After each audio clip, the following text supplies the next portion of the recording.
Olá, pessoal. Algumas pessoas me perguntam sobre como utilizar a CIF na área de saúde mental. Ora, utilizar a CIF na área de saúde mental é do mesmo jeito que se usa em qualquer área.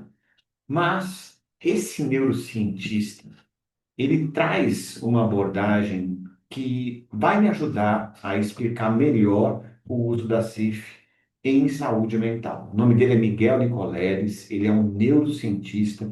Eu vou soltar uns trechos dessa entrevista dele para que vocês sejam introduzidos a esse tema. Vamos ouvir o professor. O que nós mostramos é que quando um macaco, por exemplo, o macaco alfa, entrava em contato com o macaco delta, né, socialmente inferior, no mesmo espaço, o cérebro dos dois animais sincronizavam.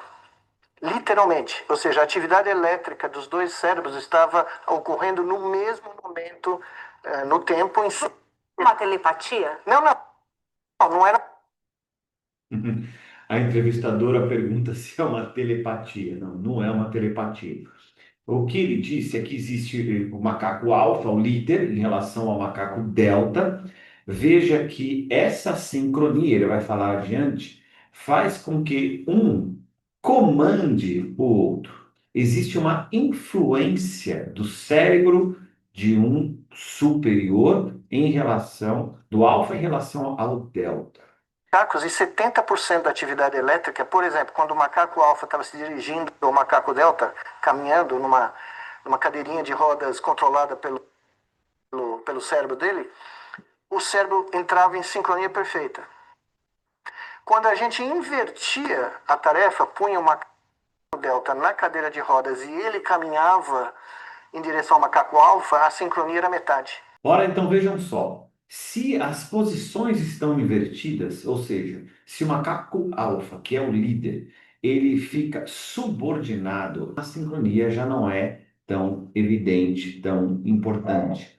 Agora, quando o macaco alfa está na sua posição de líder e o macaco delta na sua posição de liderado, aí sim existe uma congruência, uma fluência, uma fluidez melhor nesse contato. Vamos dar sequência. Então, quando eu vi isso, eu fui fazer em ratos, reproduzir em ratos. Fiz em camundongos, reproduzi em camundongos. Ele observou essa sincronia, inclusive entre espécies diferentes e até mesmo entre seres humanos, entre pacientes e fisioterapeutas. Isso também ocorre, ou seja, o líder, o fisioterapeuta, consegue liderar o cérebro, ligar-se. O cérebro de um liga-se, o cérebro do profissional liga-se ao cérebro do paciente para liderá-lo no seu processo de recuperação. Os donos de cachorros sincronizam os seus cérebros.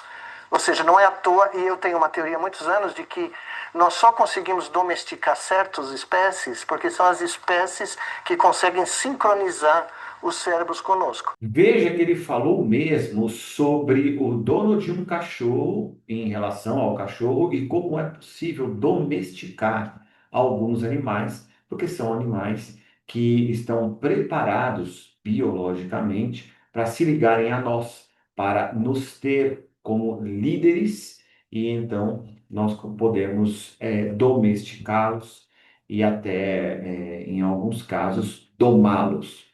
Mas o que isso tem a ver com a CIF? Eu tenho um vídeo que é esse aqui, ó, o anexo 2 e a tríade da CIF. Vai aparecer no canto superior esquerdo. Esse vídeo está no YouTube, mas disponível apenas para quem é assinante do portal da CIF, portaldacif.com.br, ou para quem faz parte da nossa comunidade da Hotmart, que é a tropa da CIF. O que é que a CIF diz? A CIF diz que o desempenho melhora se os fatores ambientais forem recheados de facilitadores e que o desempenho humano piora quando o ambiente é cheio de barreiras.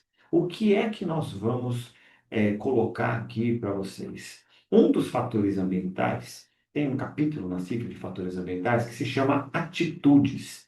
São as atitudes das outras pessoas em relação a você.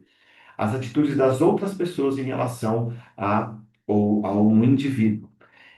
Isso é um fator ambiental social que pode melhorar, potencializar o desempenho ou pode piorar o desempenho. Vamos olhar isso na CIF. Eu estou aqui com a classificação internacional de funcionalidade aberta e eu vou diretamente para a parte de fatores ambientais. Olha, eu já estou aqui na parte de fatores ambientais e veja que interessante essa frase. Usamos a palavra atitudes para representar o conjunto de fatores ambientais extrínsecos ao indivíduo que podem constituir barreiras ou facilitadores. Então, vamos diretamente para o capítulo de atitudes, que é o capítulo 4 de fatores ambientais. Este capítulo trata das atitudes que são as consequências observáveis dos costumes, práticas, ideologias, valores, normas, crenças factuais e religiosas. Essas atitudes influenciam o comportamento individual e a vida social em todos os níveis, dos relacionamentos interpessoais e associações comunitárias às estruturas políticas, econômicas e legais. Por exemplo, atitudes individuais ou da sociedade sobre a confiabilidade e valor de um ser humano que podem motivar práticas positivas e honrosas, ou ainda negativas ou discriminatórias.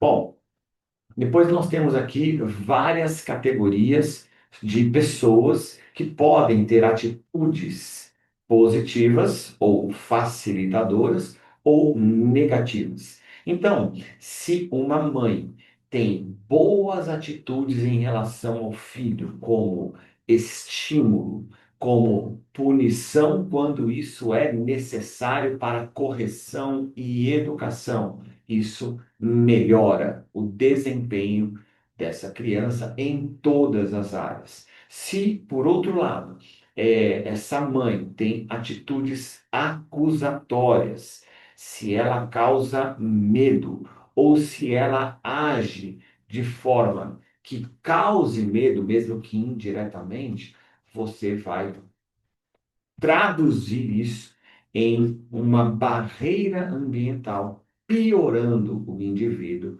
ou o desempenho do indivíduo na sociedade em relação à comunicação, às relações interpessoais e até mesmo mobilidade, cuidado pessoal, vida doméstica e todos os outros capítulos de atividade e participação. A mãe está numa posição de superioridade. É como o macaco alfa em relação ao macaco delta. Então, se essa liderança é bem exercida, a criança se desenvolve com uma boa saúde mental. Se não, a criança se desenvolve com uma saúde mental ruim. E isso também acontece em relação ao pai, isso também acontece em relação ao superior no trabalho, em relação ao professor.